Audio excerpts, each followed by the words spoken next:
The majestic Pink House, a presidential palace that represents much of Argentina's glory and its misfortunes.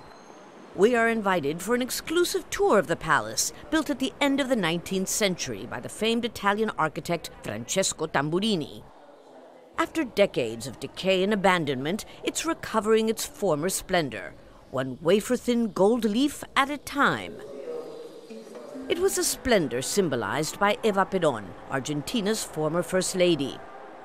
Now what was the Vice President's office has been transformed into the Eva Peron Room. And this is the famous balcony from where Evita Peron addressed the people of Argentina in tears in 1951. Evita, as she was called, was dying of cancer, and from here announced that she had to renounce her official duties. Soon after her death, the palace was bombed during a military coup. Then came the military dictatorships of the late 1970s and 80s. The director of the Pink House Museum tells us the palace was carved up into thousands of cubicles and nearly destroyed. I've been in a pink house for 40 years and have seen it fall into shocking decay. Statues had weeds growing out of them, and priceless works of art were tossed into the basement. Nothing was respected. Now, the ceremonial white salon, with its strong French Renaissance influence, is totally restored. As is the enormous silk and wool tapestry of Argentine independence hero General San Martin, a gift from France in 1910. With help from the United Nations, the palace is being repaired and modernized under President Cristina Kirchner, whose office we are allowed to see.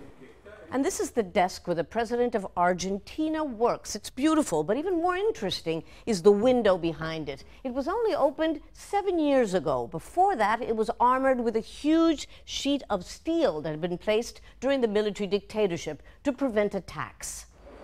Now the palace is open to the general public as a museum. Historical buildings form part of the history of Argentina. They must be kept alive because they are part of the political, cultural, and social history of a country. Part of that palace museum is what was discovered underneath the Pink House grounds, the remains of the fort built when Buenos Aires was founded in 1580. And this is one of the cannons pointing towards the river for the defense of the port.